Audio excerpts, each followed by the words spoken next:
चुड़ैल के शानदार डिनर की कहानी।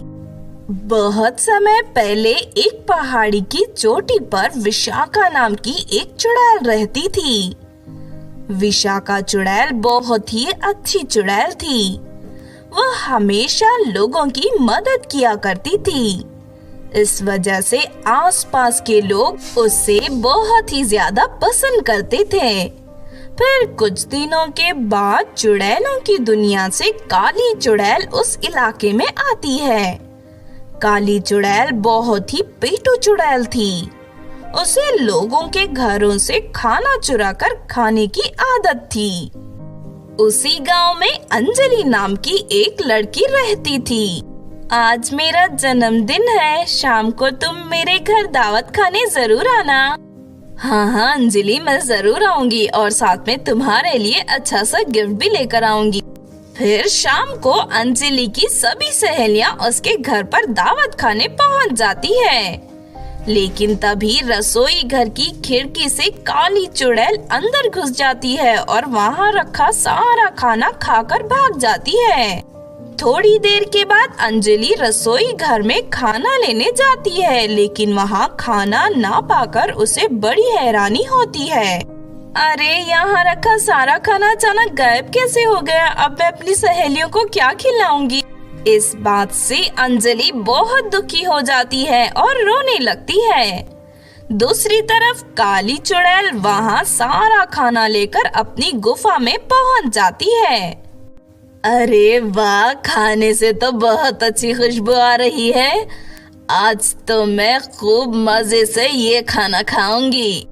इतना कहकर काली चुड़ैल सारा खाना खत्म कर देती है। मजा आ गया, ये गांव वाले तो बहुत ही स्वादिष्ट खाना बनाते हैं। अब मैं ये गांव छोड़कर कहीं नहीं जाऊंगी। इस तरह हर रात काली चुड़ैल अपनी गुफा से बाहर निकलकर गांव में पहुंच जाती थी और लोगों के घरों से खाना चुराकर खा लेती थी। दूसरी तरफ काली चुड़ैल की भूख दिन ब दिन बढ़ती ही चली जाती है और धीरे धीरे वो गांव का सारा अनाज खत्म कर देती है। इस बात से गांव वाले बहुत परेशान हो जाते हैं और मदद के लिए विशाखा चुड़ैल के पास पहुंच जाते हैं। पता नहीं कैसे हमारे गांव का सारा अनाज खत्म हो गया। इस वजह से हम सभी को भूखे पेट सोना पड़ता है। प्लीज हमारी मदद कर दो विशाखा चुड़ैल। विशाखा चुड़ैल उसी वक्त अपने जादुई गोले में देखकर सच्चाई का पता लगा लेती है। अरे नहीं, ये तो काली चुड़ैल है। ये बहुत ही पेटू है। इसकी इसी आदत की वजह से चुड़ैलों की दुनिया से इसे निकाल दिया गया था। इसी ने गांव का सारा अनाज खत्म किया है। लेकिन अब हम लोग क्या करेंगे? बिना खाना खाए हम लोग भूखे मर जाएंगे। नहीं नहीं, मेरे रहते ऐसा बिल्कुल नहीं होगा।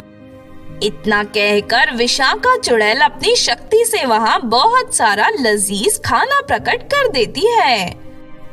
देखो, मेरी शक्तियाँ सिर्फ रात में काम करती हैं, इसीलिए मैं रोज रात का डिनर तुम सभी को मेरे यहाँ करवा सकती हूँ। ये सुनकर गांव वाले खुश हो जाते हैं और हर रात डिनर करने के लिए विशाखा चुड़ैल के घर पहुँच जाते हैं। जब ये बात काली चुड़ैल को पता चलती है तो वो खाना चुराने विशाखा चुड़ैल के घर पहुँच जाती है। अरे वाह, इतना लजीज खाना तो मैंने आज तक नहीं देखा। इतना कहकर काली चुड़ैल सारा खाना उठाकर वहाँ से भागने लगती है, लेकिन तभी विशाखा चुड़ैल उसे पकड़ लेती। आखिर तू आज मेरे पकड़ में आ ही गई। मैं अभी तुझे जलाकर राख कर दूंगी। नहीं नहीं, मुझे माफ कर दो। एक श्राप की वजह से मैं पेटू चुड़ैल बन गई हूँ, इसीलिए अपनी भूख मिटाने के लिए मैं खाना चुरा कर खाती हूँ। तुम तो एक बहुत अच्छी चुड़ैल हो, इसलिए मुझे मत मारो। ये सुनकर विशाखा चुड़ैल को उस पर दया आ जाती है। ठीक है, आज से तुम भी गांव वालों के साथ मिलकर मेरे घर डिनर करने आ सकती हो। ये सुनते ही काली चुड़ैल खुश हो जाती है और रोज गांव वालों के साथ मिलकर विशाखा चुड़ैल के घर पर बना डिनर खाने चली जाती है। इस तरह सब कुछ ठीक हो जाता है और गांव वाले हंसी खुशी अपनी जिंदगी बिताने लगते हैं।